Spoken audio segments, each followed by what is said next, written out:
Salam Malaysia Madani buat anda semua dan Assalamualaikum. Pejam celik dah masuk dekat bulan Mac. Saya Nur Saliha Azmi pagi ini bersama dengan rakan pengacara. Saya Cik Di. Hari ini kita bersiaran apa khabar Malaysia untuk edisi hari Isnin. Wah, pejam celik kejap je dah hari Isnin hari awal ni. Awal minggu masuk balik Rasa macam hari Jumaat pula hari ni.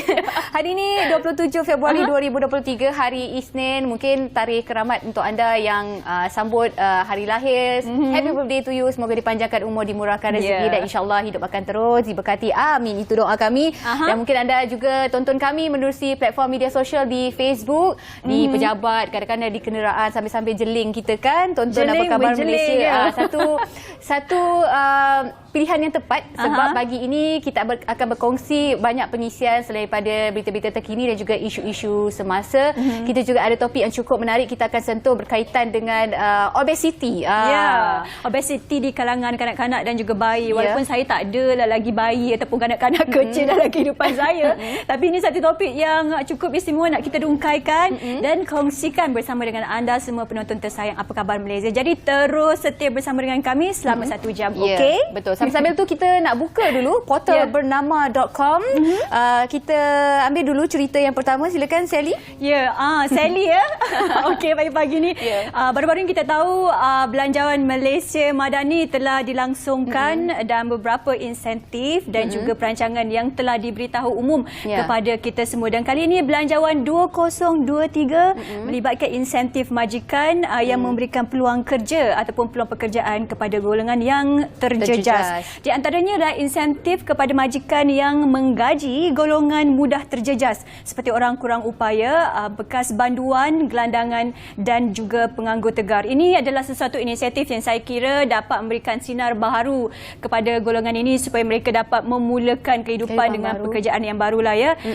Penyediaan insentif ini juga memberikan kepada majikan RM600 untuk seorang pekerja yang digaji oleh majikan dan saya kira ini adalah satu motivasi juga kepada majikan memberi peluang kepada golongan-golongan ini. Saya kira pastinya juga walaupun untuk golongan majikan ia satu cabaran tetapi diharapkan bila kita memberikan peluang pekerjaan dan juga rezeki kepada golongan-golongan yang terjejas ini ianya dapat memulakan satu kehidupan yang baru. Kan? Betul. Okey, selain daripada itu antara lainnya kerajaan sebenarnya sekarang sedang rancak menggerakkan pelbagai program khususnya program pertanian dalam usaha untuk menggalakkan golongan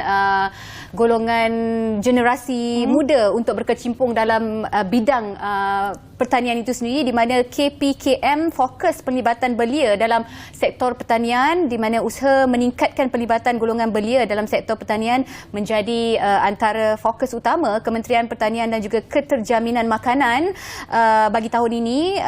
Dan Menteri Datuk Seri Muhammad Sabu berkata pelbagai geran, dana dan juga latihan ditawarkan oleh pihak kementerian serta agensi dalam usaha meremajakan sektor pertanian ini. Sektor tersebut di mana KPKM menyediakan bantuan geran agropreneur muda iaitu GAM bagi individu berumur 18 hingga 40 tahun dan telah memanfaatkan lebih 8,403 orang di seluruh negara dari 2016 hingga 2022 dengan nilai yang berkelulusan berjumlah 151.75 juta ringgit. Dan selain itu juga 146 pusat agro pelancongan yang berdaftar di bawah bimbingan jabatan dan juga agensi KPKM juga diberikan bantuan geran agro pelancongan dengan nilai 22.13 juta dan galakan berterusan juga bantuan dalam bentuk kewangan, infrastruktur mahupun latihan kepada belia bagi menceburi bidang agro pelancongan ini. Agropreneur ini berupaya mentransformasi sektor ini kepada pertanian moden dan sekaligus mampu melipat gandakan tahap pengeluaran makanan tempatan. Dan seperti yang kita tahu baru-baru ini telah dirasmikan jelajah agroturism dan juga agroyouth juga merupakan antara inisiatif kerajaan bagi menarik minat golongan belia untuk berkecimpung dalam sektor agromakanan dan juga pertanian pintar. Itu daripada sektor pertanian. Kita nak beralih dan berkongsi bersama dengan anda. Sering kali kita menyebut tentang Malaysia Madani. Kali ini Malaysia Madani membawakan kita program harmoni untuk memupuk keharmonian di kalangan rakyat Malaysia. Dan kita tahu kita semua dalam masyarakat majmuk yang hidup dalam satu negara yang cukup makmur. Jadi saya kira program-program seperti ini dapat mengangkat lagi semangat Malaysia Madani dan juga perpaduan di kalangan seluruh rakyat Malaysia. Penganjuran program Harmoni yang berlangsung dari 18 Februari lepas hingga hari ini adalah antara inisiatif Kementerian Perpaduan. Sebut tentang Kementerian Perpaduan, semalam pun kita dah ada juga tetamu daripada Kementerian Perpaduan di mana kita bawakan juga program-program untuk memupuk semangat Malaysia Madani ini. Jadi selari dengan agenda untuk membangunkan Malaysia Madani, banyak program yang telah dirancang. Menterinya Dato' Aaron Ago Dagang berkata program seumpama itu juga salah satu di mana ia akan mengangkat semangat kekeluargaan Malaysia Madani, dan kita harapkan program-program seperti ini akan berjalan lebih lancar dan juga meriah untuk seluruh rakyat Malaysia. Dan kita harapkan program kerjasama ini akan melibatkan juga kerjasama daripada ramai-ramai NGO dan juga rakan-rakan strategi yang lain mungkin untuk memberiakan lagi program seperti ini ya. Okey, baik, kita terus melangkah ke cerita yang seterusnya di mana bomber laksana penerbangan ihsan bawa jenazah bayi orang asli. Seperti yang kita tahu unit udara Jabatan Bomber dan juga Penyelamat baru-baru ini melaksanakan penerbangan ihsan dengan menggunakan pesawat jenis MI-17 membawa jenazah seorang bayi lelaki orang asli berusia 2 tahun dari pos bala ke Hospital Gua Musang, di mana Pegawai Perhubungan Awam JBPM Pengkalan Wilayah Tengah Subang Selangor memberitahu pada awalnya JBPM menerima arahan untuk melakukan penerbangan pemindahan perubatan terhadap bayi lelaki itu, iaitu Henry Stegan Haryek yang mengalami sawan, bengkak kaki, juga cirit berik dan juga bintik-bintik merah di badan. Walau bagaimanapun beliau berkata bayi itu meninggal dunia ketika anak kapal dalam penerbangan ke kampung berkenaan, dan turut sama dalam penerbangan itu ialah Haryek Anjang dan ibu serta seorang adik perempuan bayi itu, di mana menurut beliau lagi pesawat tersebut terlebih dahulu mendarat di Balai Bomber Gua Musang untuk mengambil 2 jururawat dari Hospital Gua Musang untuk dibawa ke pos bala bagi mengeluarkan jenazah bayi tersebut. Seperti yang kita tahu kawasan pos bala ni merupakan kawasan atau penempatan yang berada di pedalaman. Jadi memang agak sukar untuk keluar ke bandar ataupun menuju ke pusat bandar di Gua Musang, mengambil masa sebenarnya 60 km dalam lebih kurang 3 jam. Jadi ini satu usaha yang bagus yang dilakukan oleh unit udara untuk membantu melaksanakan penerbangan ihsan untuk membawa jenazah bayi dengan segera ke pusat ataupun Hospital Gua Musang. Ya, baiklah, itu petikan berita-berita yang kita kongsikan daripada Portal Bernama. Kalau anda nak lihat banyak lagi berita, anda boleh layari portalbernama.com, dan seterusnya seperti biasa. Kalau anda nak keluar, kita kena tengok dulu ramalan cuaca. Kemudiannya kita akan terus ke bilik berita bersama rakan setugas. Silakan.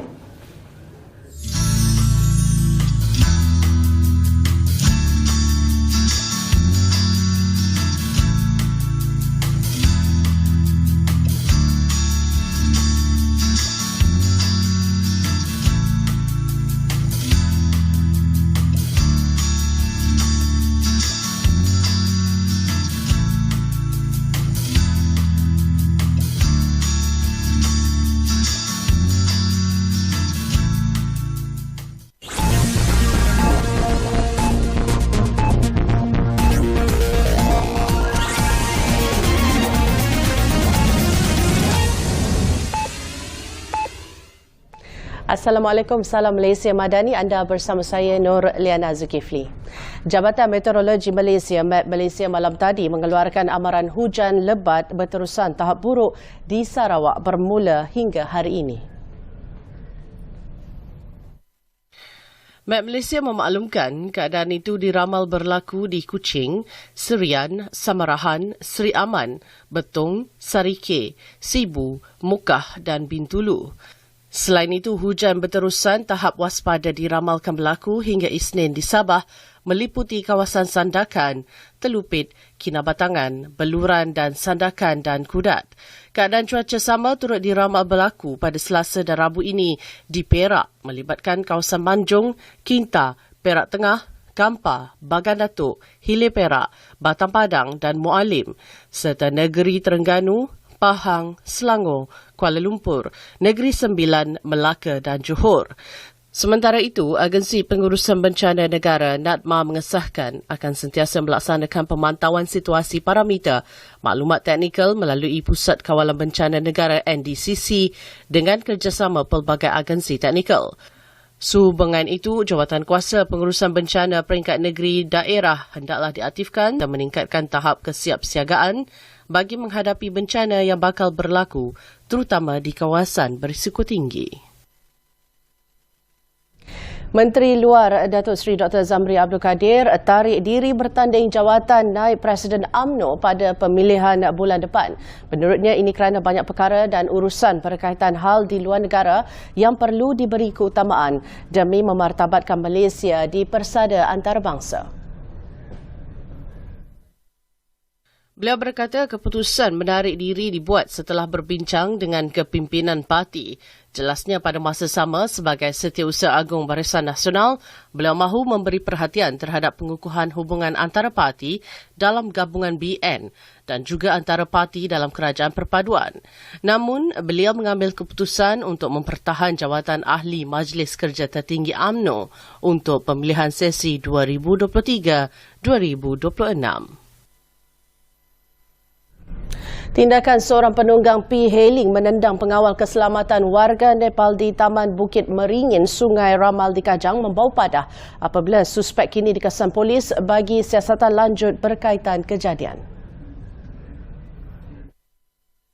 Ketua Polis Daerah Kajang Asisten Komisioner Muhammad Zaid Hassan berkata siasatan mendapati kejadian petang 24 Februari lalu itu berpunca daripada sikap tidak puas hati suspek terhadap mangsa yang tidak membenarkannya masuk ke taman perumahan tersebut. Suspek berang setelah dimaklumkan rumah yang ingin dituju tidak berpenghuni mengakibatkan suspek bertindak menendang perut mangsa. Katanya bahagian siasatan jenayah IPD Kajang sedang mengesan suspek untuk membantu siasatan berkaitan kejadian. Kes disiasat di bawah Seksyen 323 Palang 506 Kanun Keseksaan. Polis Diraja Malaysia mengesahkan tindakan menahan 2 pelajar yang tidak berpuas hati dengan soalan peperiksaan sijil pelajaran Malaysia adalah mengikut peruntukan undang-undang. Ketua Polis Daerah Hulu Selangor, Superintendent Sufian Abdullah berkata kedua-dua pelajar berusia 18 tahun itu direman 2 hari bagi menjalankan siasatan mengikut Seksyen 14 Akta Kesalahan Kecil 1995 dan Seksyen 233 Akta Komunikasi dan Multimedia 1998. Beliau mengeluarkan kenyataan itu selepas kumpulan peguam Lawyers of Liberty mengecam tindakan polis menahan kedua-dua pelajar pada Jumaat lepas. Beliau berkata kertas siasatan akan dilengkapkan dan dirujuk kepada Timbalan Pendakwa Raya Selangor untuk nasihat serta pandangan. Media melaporkan polis menahan 2 remaja selepas menerima laporan daripada guru wanita berusia 53 tahun pada 10.53 pagi Jumaat berhubung video tular memaparkan seorang pelajar lelaki memakai seragam sekolah yang tidak berpuas hati dengan kertas soalan bagi mata pelajaran sejarah. Sekian dari Bilik Berita. Salam Malaysia Madani. Salam hormat.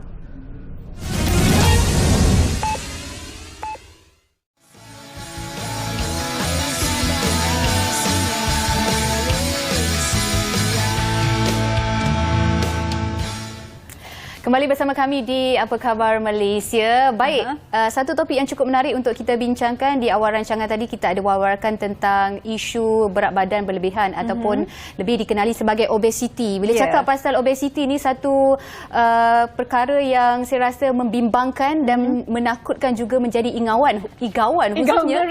Igawan geri ya, khususnya kita kaum wanita lah. Tapi sebenarnya mereka yang punya berat badan yang berlebihan ataupun obesiti ni menjadi satu yang rasa terbeban rasa macam menakutkan, memang efek dan terarah kepada sesuatu yang merisikokan kesihatan kita sendiri sebenarnya, baik kanak-kanak maupun dewasa. Tapi hari ini fokus kita adalah berkaitan dengan berat badan yang berlebihan, khususnya kepada bayi maupun kanak-kanak dewasa itu sendiri. Baiklah. Dan seperti kita golongan dewasa, kita tadi risau, tetapi untuk kanak-kanak dan bayi ini juga sesuatu yang lebih perlu kita ambil berat kerana yang melibatkan kata dari usia seawal, bayi dan kanak-kanak ini sesuatu yang kita nak bincangkan bersama dengan anda dan tetamu di studio kita hari ini ini kita nak ucapkan selamat datang kepada Dr. Rashdan Zaki Muhammad, pakar perundian pediatrik dan pediatrik endokrinologi Hospital Pakar Damansara 2. Assalamualaikum Doktor, apa khabar? Assalamualaikum warahmatullahi wabarakatuh. Okey. Terima kasih sihat. Doktor kerana sudi meluangkan masa, khususnya ibu-ibu yang ada anak-anak kecil juga. Mungkin satu perkara yang saya rasa membimbangkan dan merisaukan. Kalau kita tengok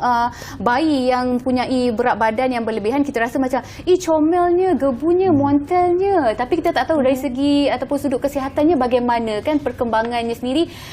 Pandangan doktor. Okey, betul. Biasanya bila kita nampak seorang bayi tu comel, sedikit cabi, kita kata ku semangat kan. Ku semangat.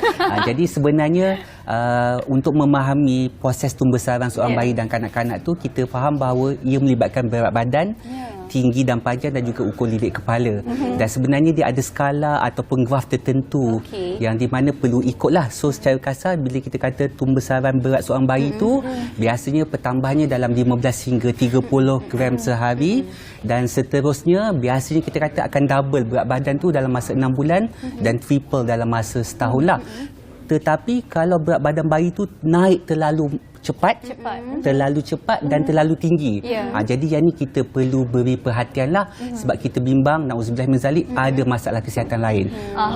Okey, kalau bercakap tentang obesiti di kalangan kanak-kanak ini, kita perlu nak perhalusi daripada bagaimana punca-punca dan apa pun mungkin penyebabnya, Dr. Rashdan. Okey, jadi biasanya bila seorang pakar kanak-kanak tu mengatakan obesiti di kalangan kanak-kanak dan remaja, kita akan bahagi kepada dua lah.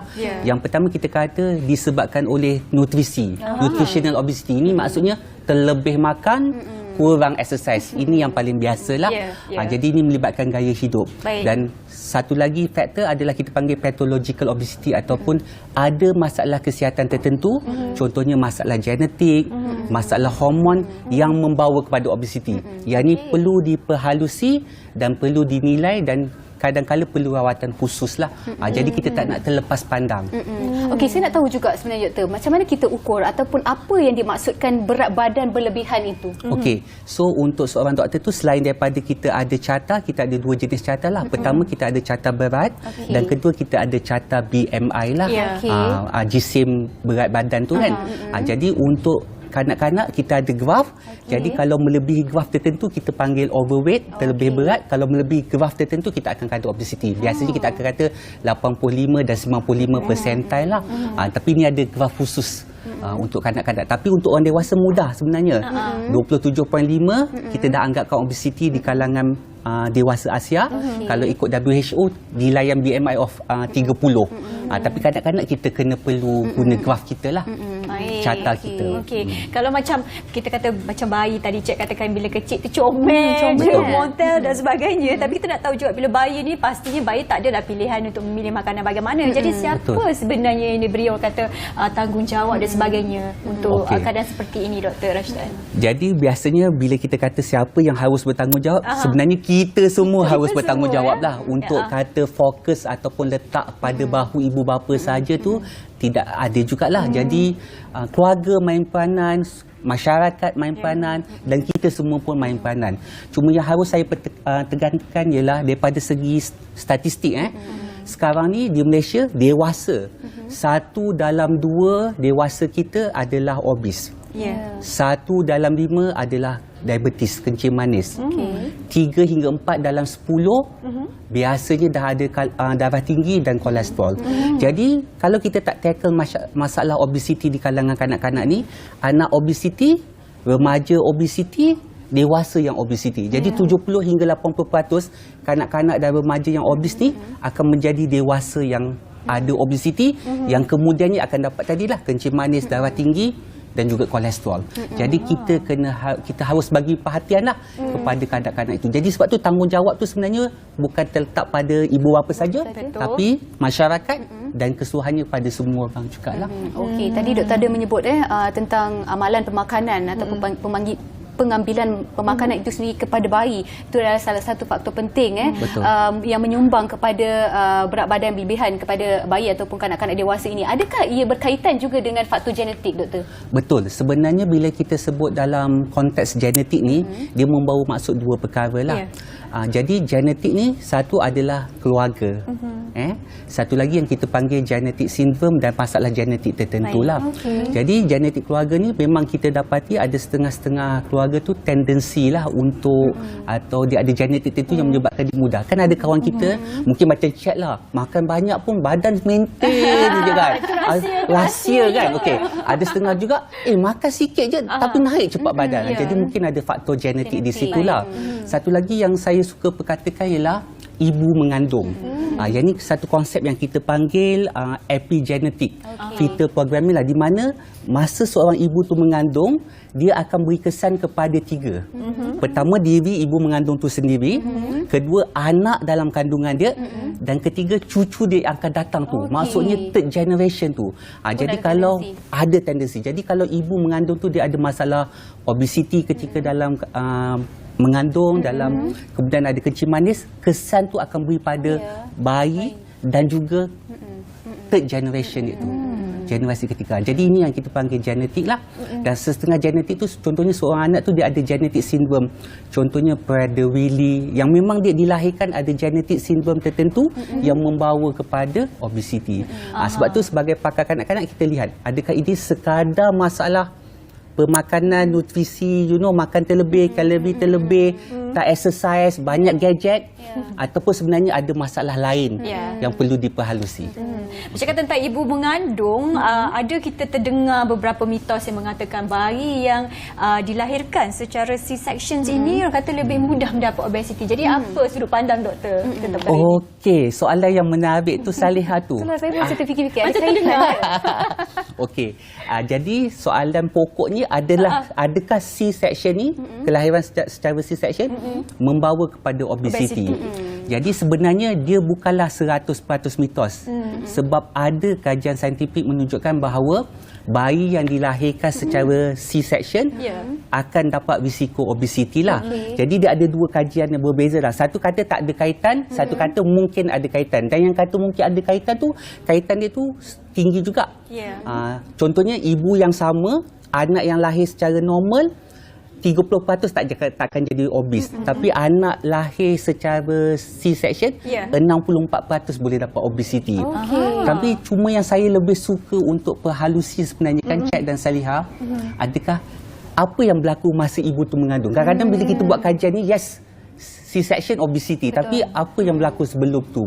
Adakah disebabkan oleh ibu tu sendiri ada masalah obesity? Adakah gaya pemakanan, ada kencing manis, adakah bayi tu memang sebab bila seorang ibu tu ada kencing manis, bayi tu tend untuk dapat besar lah. Contohnya kalau dia ada kencing manis masa mengandung, bayi tu memang berisiko untuk dapat berat badan lebih 4 kilo. Sebab tu bila baby yang sedikit kita panggil LGA lah, large gestational age ni, yang besar ni tak boleh nak bersalin normal, maka terpaksa lahir secara C-section.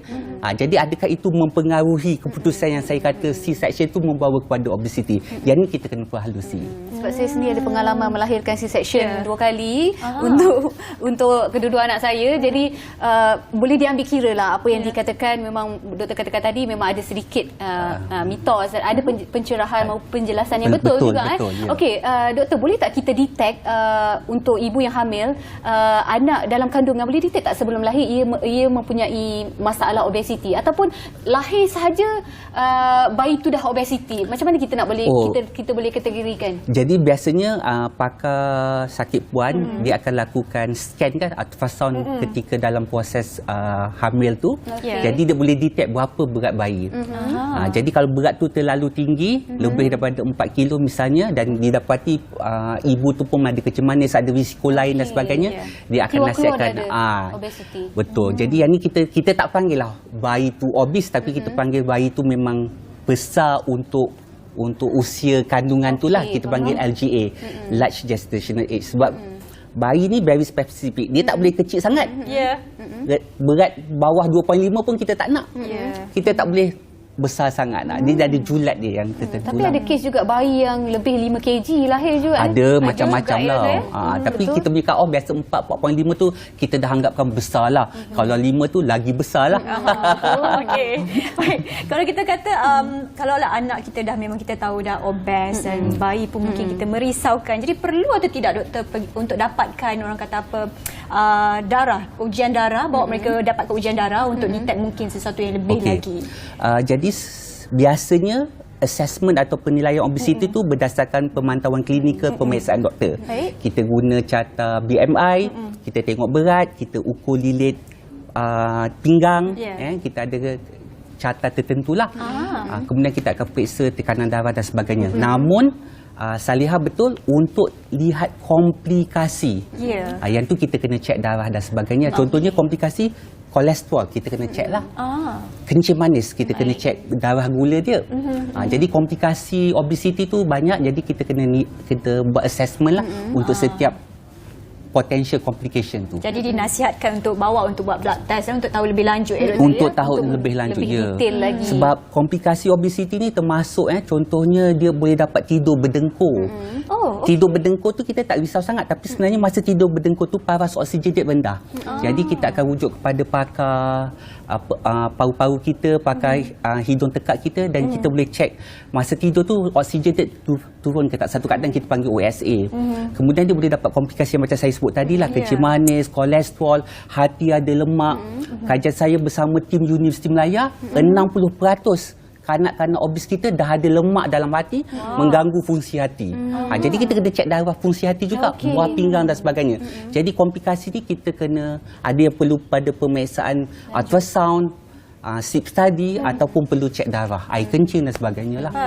Okey, kita tahu kalau mungkin kanak-kanak yang berlebihan berat badan ni ataupun obesiti ni, gaya pemakanan ataupun pengambilan makanan itu sendiri yang diberikan oleh ibu itu sendiri dari segi penyusuan, adakah disebabkan susu yang berlebihan sendiri menyebabkan bayi ataupun kanak-kanak dewasa ini obesiti? Okey, soalan yang menarik tu Chat. Jadi penyusuan ibu selamat. Jadi kalau 100% 6 bulan pertama eksklusif secara terus menyusu ibu, dia akan ada protective effect lah. Dia akan membantu untuk tidak dapat obesiti. Jadi penyusuan ibu tu bagus. Walaupun kanak-kanak tu membesar, contohnya dia nampak montel, comel, tapi sepenuhnya fully kalau breastfeed. Fully breastfeeding saya tak berapa bimbang lah. Cuma kalau terlalu cepat, terlalu nak mendadak, macam saya kata tadi lah, kita kena tengok adakah faktor lain lah. Jadi kita tak blame dia penyusuan ibu, kita takut faktor genetik, hormon dan sebagainya. Tapi kalau penyusuan susu formula terlalu banyak, yang ni boleh membawa kepada obesiti. Kenapa doktor? Jadi disebabkan susu itu sendiri? Sebab I think kita kata yang ni konsep yang sama lah, kalori lah. Jadi kalau misal susu pun ada kalori, kita makan nasi semua pun ada kalori. Kalau kalori tu berlebihan, boleh membawa kepada obesiti. Kadang-kadang ibu bapa kat luar sana kena fahamlah, bila anak tu menangis, tak semestinya dia lapar. Jadi kita punya ibu bapa ni, anak menangis je sumbat botol susu, tak boleh lah. Kena cek, mungkin pampers dia dah penuh ke. Jadi bukan kata setiap kali dia nangis tu dia nak susu. Mungkin ada perkara lain, kembung ke dan sebagainya. Jadi yang kita tak tahu, susu. And then hati-hati juga, bancuhan susu kita kena ikut arahan tin.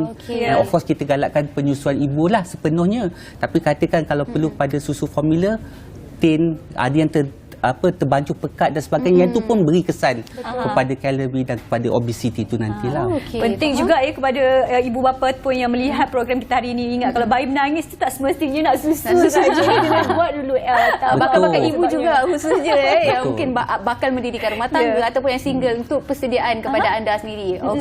Baik, doktor, mungkin saya nak tanya juga berkenaan tentang minuman ataupun makanan yang boleh kita elakkan untuk kanak-kanak dan bayi yang tersayang kita ni kan, untuk elak ke obesiti, doktor. Jadi biasalah makanan proses, makanan tinggi garam, minuman manis lah, yang ni kita kena elakkan. Jadi biasa saya suka nak cerita pasal konsep curry puff, sebab saya orang Johor, saya suka makan curry puff lah. Jadi konsep curry puff ni Salihah Chat, satu curry puff 3 km jalan. You makan satu curry puff, you kena jalan 3 km untuk hilangkan Satu tenaga. kali lipat je, Ya, satu kali lipat saja.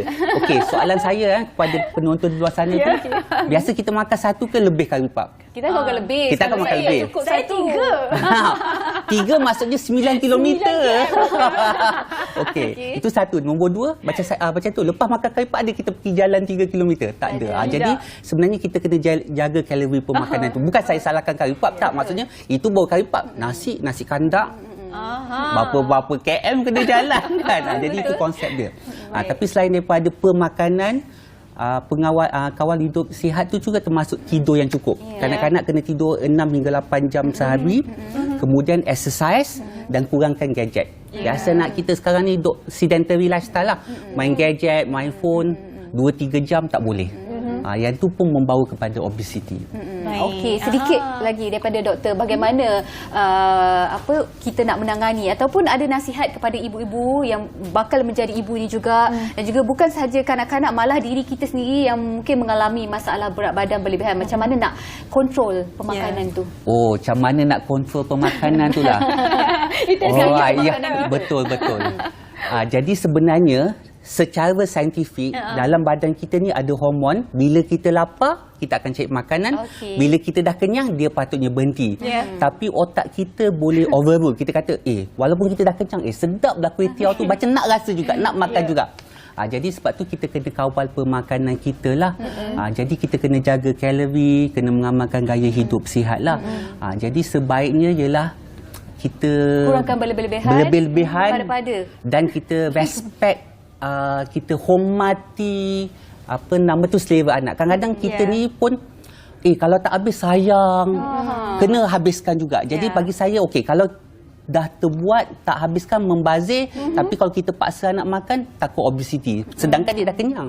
Jadi sebaiknya masak tu ngam-ngam saja, cukup-cukup saja. Jangan terlebih, jangan terkurang. Dia dah kenyang, kita kata hormatilah. Kita nak elak pembaziran, pada masa yang sama kita tak nak terlebih makan. Kan biasa kan kalau kita tak habis, kena habiskan juga. Padahal dia dah kenyang tak. Tapi sebab tu berlebihan. Jadi cukup-cukup. Elakkan pembaziran dan hormati selera anak tu lah. Bila dah kenyang lah. Baik. Macam mana kita kawal gaya pengambilan makanan anak kita, begitu juga kita dalam masa yang sama. Tapi Salihah dengan chat saya tak ada rasa risau lah. Lega bila doktor cakap macam tu ya. Alhamdulillah. Baik, perkongsian ini untuk semua yang menonton. Jadi kita tahu obesiti di kalangan kanak-kanak dan juga bayi ni perlu juga kita pantau daripada kecil lagi. Dan kita kata obesiti ni bukan saja masalah di kalangan kanak-kanak tu bayi, tapi kita dewasa juga risau. Jadi nak ucapkan terima kasih kepada Dr. Rashidan Zaki Muhammad, pakar perunding pediatrik dan pediatrik endokrinologi, Hospital Pakar Damansara 2. Terima kasih doktor, cukup menarik hari ini perkongsian kita. Terima kasih. InsyaAllah kita jumpa di lain masa. InsyaAllah. Baik, kita nak berhenti rehat seketika, tapi kami sajikan anda satu VT ataupun bingkisan yang cukup menarik. Gadis ayu dan juga sukan ekstrim. Wow. Ayu, tapi dalam masa yang sama lasak macam saya. Kita saksikan VT ini. Saksikan.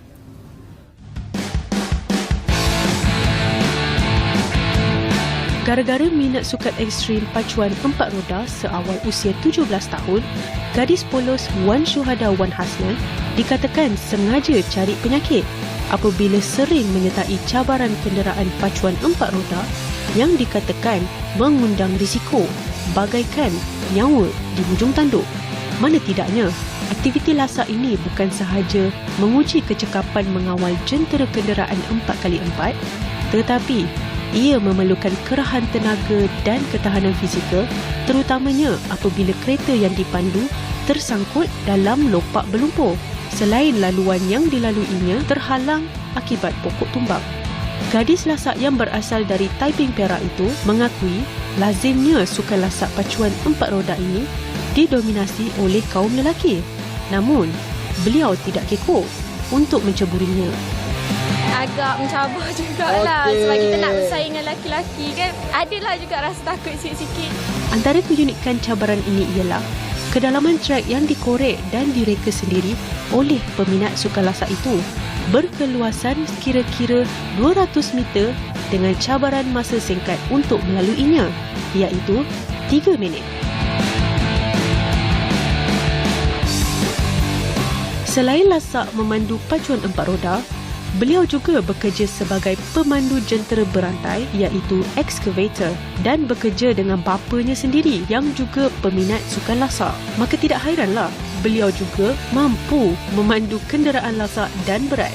Menurut pengarah operasi 4x4 Muhammad Jaafar Ismail, beliau menggalas tanggungjawab mengendalikan acara sukan sedemikian adalah salah satu usaha membudayakan sukan sebagai medium perpaduan seperti yang disarankan oleh Kementerian Belia dan Sukan. Pada hari ini kita akan saksikan pertandingan cabaran 4x4 KBS yang kita adakan di Pulau Ketam, Kuala Perlis. Program ini kita adakan bersempena dengan karnival warna-warni kampung seberang ramai Kuala Perlis yang kita adakan pada pagi tadi.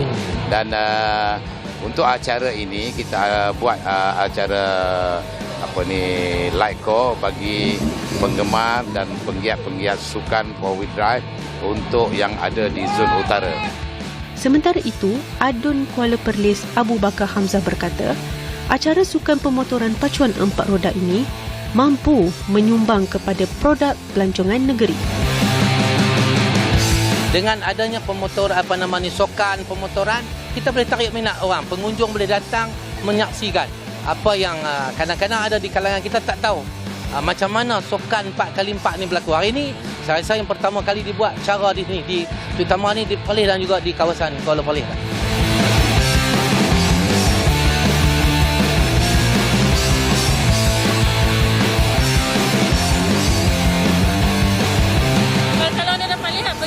Cabarannya, kamu nak sukan lasak ini boleh dimonopoli bukan sahaja lelaki tapi wanita seperti Syuhada. Oh, agak mencabar.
Tu dia begitu meriah sekali orang kata apa acara hidangan sebelum ni. Mai pakat mai ramai-ramai. Itu dia Pesta Angin Timur Perlis yang sebelum ini dilangsungkan dan kali ini singgah lagi di Perlis. Sama juga Pesta Angin Timur Perlis 2023 penganjurannya. Untuk bercakap dengan lebih lanjut tentang pesta ini, tentunya orang yang tepat kita panggil di studio Apa Khabar Malaysia pagi ini. Kita bersama sekali lagi Encik Rosnan Nordin selaku Timbalan Ketua Pengarah Kebudayaan dan juga Kesenian Jabatan Kebudayaan dan juga Kesenian Negara JKKN. Selamat pagi, terima kasih sekali lagi kerana sudi meluangkan masa bersama-sama dengan kami. Kena mengundang saya sekali. Ya, memang kena tiap-tiap tahun ataupun apa jua program yang melibatkan JKKN kita akan panggil insya-Allah. Saya tertarik sebenarnya bila tengok VT tadi, Allah, hai jauh ke Perlisnya tapi seronok suasana kampung tu kita dapat rasa. Mungkin sedikitlah sebagai permulaan apa yang boleh dikongsikan tentang penganjuran ini, dah berapa kali dianjurkan? Okey, Pesta Angin Timur 2023 ini adalah masuk tahun yang ke-11. Kita dah menganjur banyak kali. Hanya kita tak menganjur pada waktu pandemik dan juga pada tahun sudah pun sebab kita dah terlajak angin. Untuk makluman, Pesta Angin Timur ni dia kena diadakan pada peredaran angin. Iaitu daripada angin sejuk ke angin panas. Mana kena hujung-hujung tahun je lah? Dia tidak, dia kena jatuh pada bulan 2 ke bulan 3. Dia kalau bulan 4, 5 tu dia bukan Pesta Angin Timur. Ini sesuai untuk orang KL yang pernah panas, angin panas, kena turun ke sana Cik Nan. Kena awal tahun. Dia kena awal tahun dan pada waktu itulah proses di mana bendang dah kering dan air tidak dituaikan. Masa itu kita sesuai diadakan acara ni. Kerana acara ni bukan saja berlaku di Perlis. Di selatan Thailand pun benda yang sama juga diadakan. Jadi untuk di Perlis ni kita panggil Pesta Angin Timur ni ada tahun yang ke-11 dan kita bermula pada tahun 2011. Dan pada tahun sudah kita buat konsert air break. Kita sebab dia dah terlajak waktu masa. Dia jatuh pada kita buat pada bulan 5 bulan 6. Itu dah terlajak masa. Tadi buat di bendang dah. Bendang dah penuh air. Dan tahun 2010 tu pandemik kita tak buat. Dan sebelum itu kita buat dan kita mendapat kunjungan khalayak daripada seluruh Malaysia, terutamanya di belah utara dan juga selatan Thailand. 150,000 orang pengunjung. Ramainya. 150,000 pengunjung. Dan tahun ni memang ditargetkan bukan 150,000, kita target lebih kurang 500,000. Kerana ini satu-satunya acara berpesta yang berbentuk pelancongan budaya yang berkonsepkan asaskan perkara-perkara yang berada di bendang. Dan ia ada nostalgia. Ya, betul. Kepada mereka yang masa zaman kanak-kanak tak pernah mengalami datang ke sini. Kita akan alami dalam prosesnya macam pertandingan dalam bentuk pesta rakyat. Kita ada gotong royong dan kita ada berbagai-bagai acara yang berkonsepkan bendang. Ini salah satunya program yang terdapat di Perlis, hanya dijadikan sebagai salah satu angkor kepada pelancongan Perlis. Kita ada dua saja. Walaupun di Perlis, tapi kita galakkan seluruh rakyat Malaysia sebenarnya untuk datang rasai peluang itu sendiri. Bukan senang kita nak terlibat sama, tambah pula layar-layar ni dah jarang kita nampak orang main kan. Jadilah masanya untuk ramai-ramai rasai balik semua rasai balik pengalaman untuk main layar-layar. Ni soalan penting, bilakah yang akan diadakan dan di mana itu Encik Rosnan? Sebenarnya program ni adalah anjuran bersama antara Jabatan Kebudayaan dan Kesenian Negara, Kementerian Pelancongan Seni Budaya dan Kerajaan Negeri Perlis bersama dengan Majlis Kebudayaan Negeri Perlis. Dan program ini akan diadakan pada 3, 4 dan 5 Mac, iaitu di simpang jalan Kampung Simpang 4 Sangalang Perlis.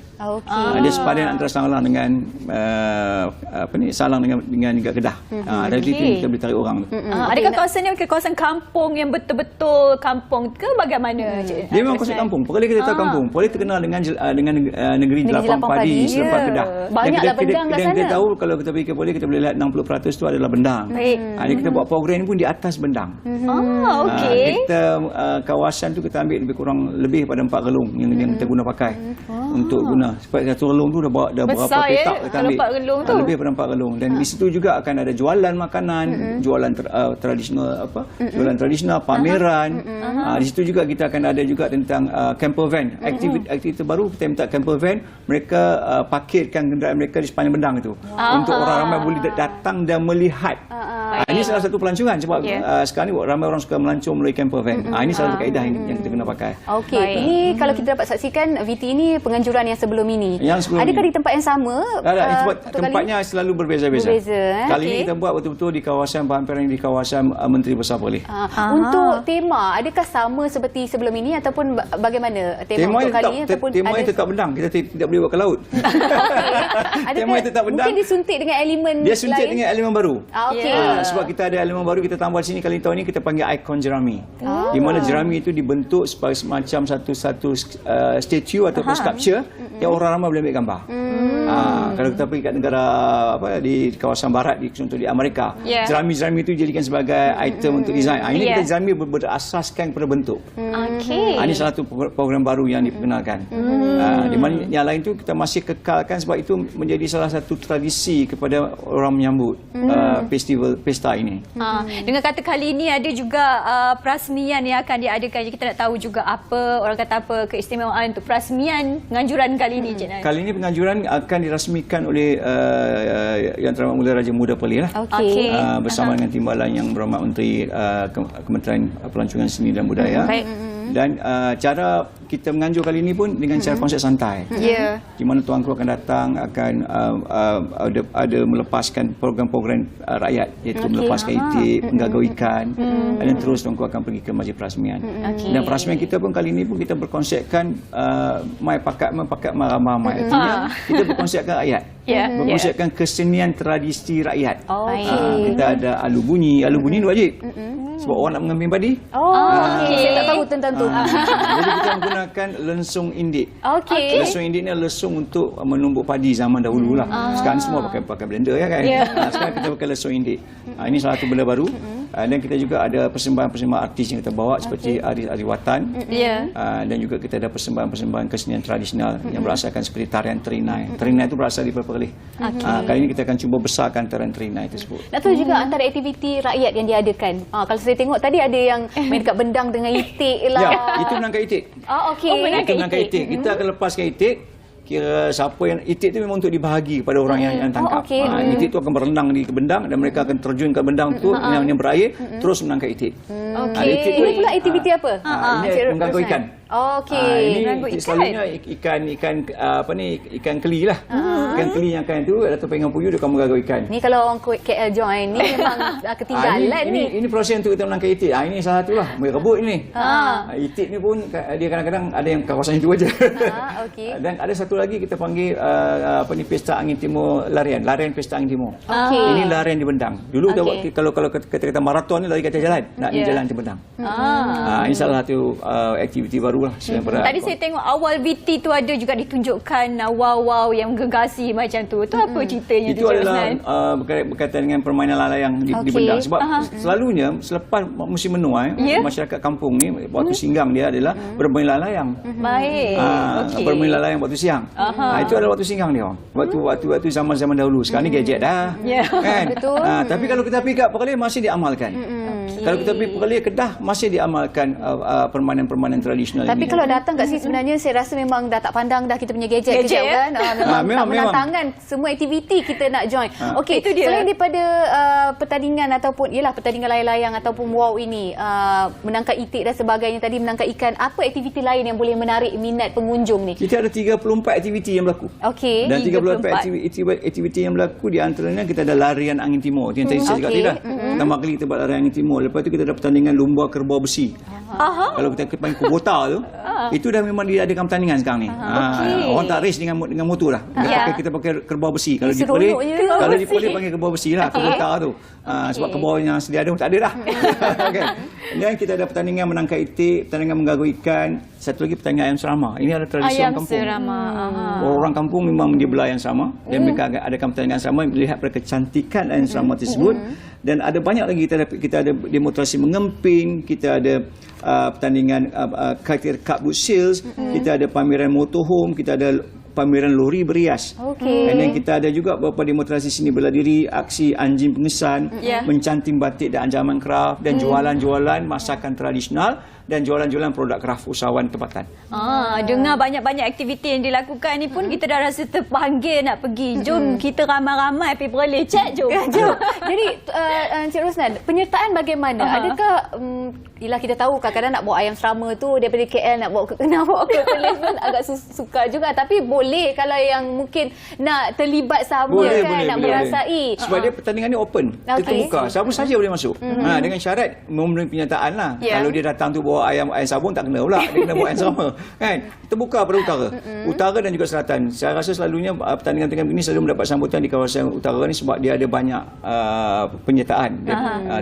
Dan terutama juga di Thailand juga akan hadir. Sebab ini salah satu proses kita nak menarik pelancong di selatan Thailand untuk hadir ke festival ini. Mana penyertaan pendaftaran awal ke ataupun pendaftaran awal? Pendaftaran awal. Mungkin boleh bagi tahu juga bagaimana untuk kita turut serta.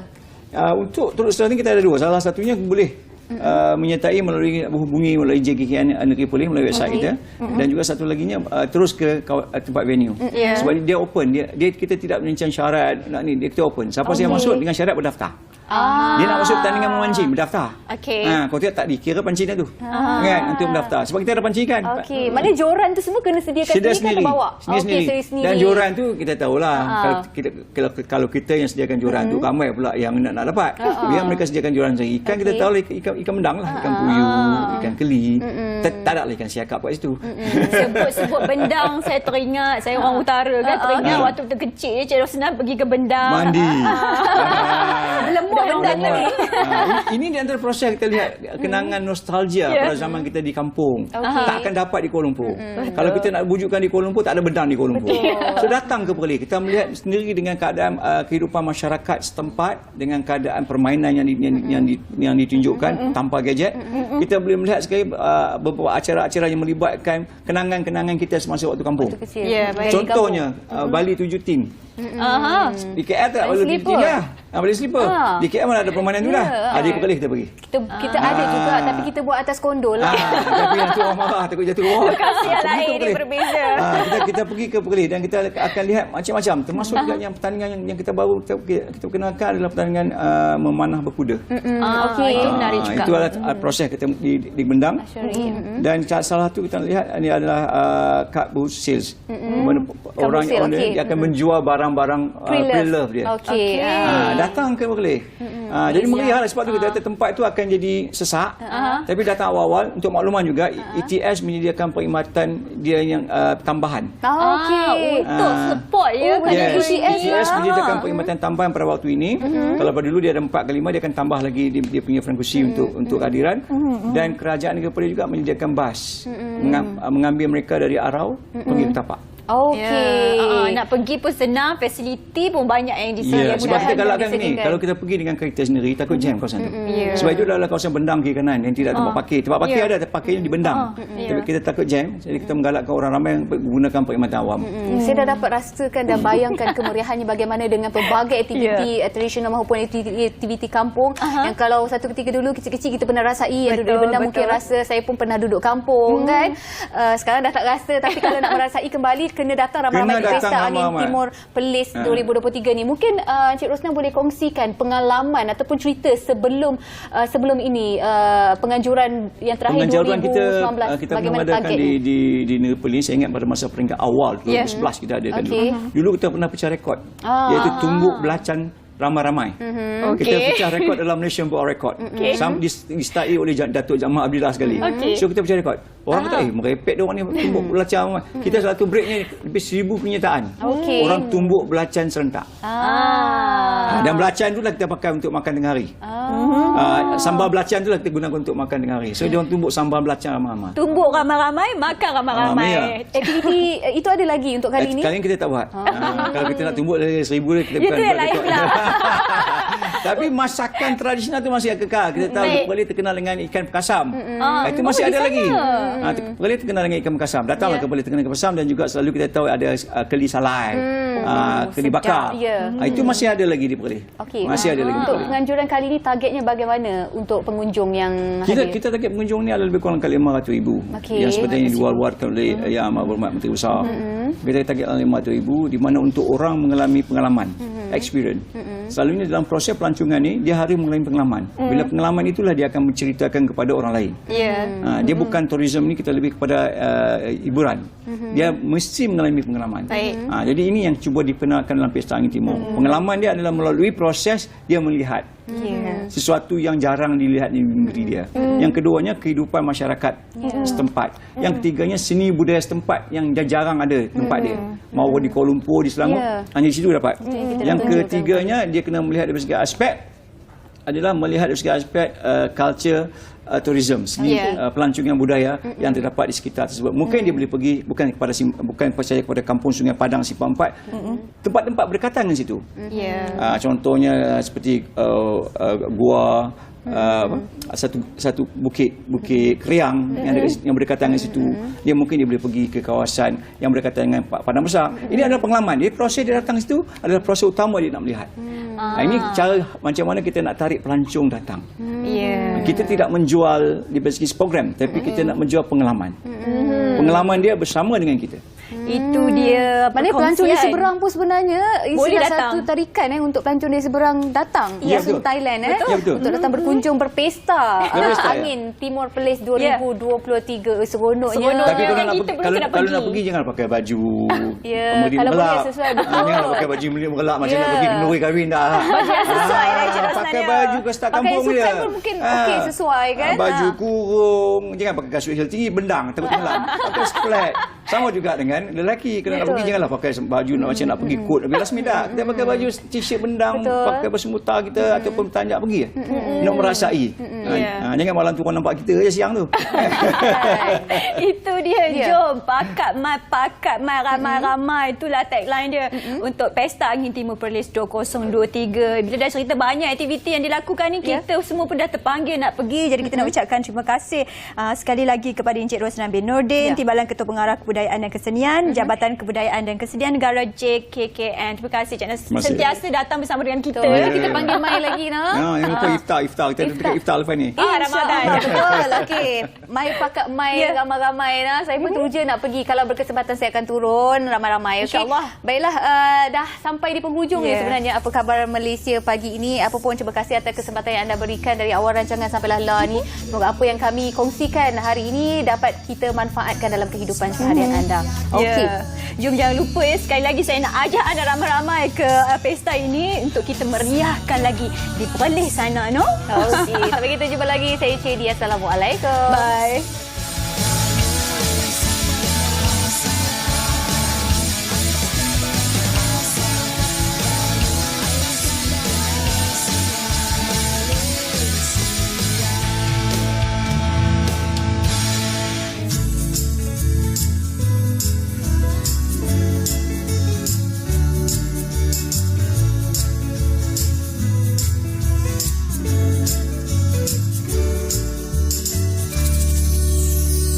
Senyum segar di pagi hari.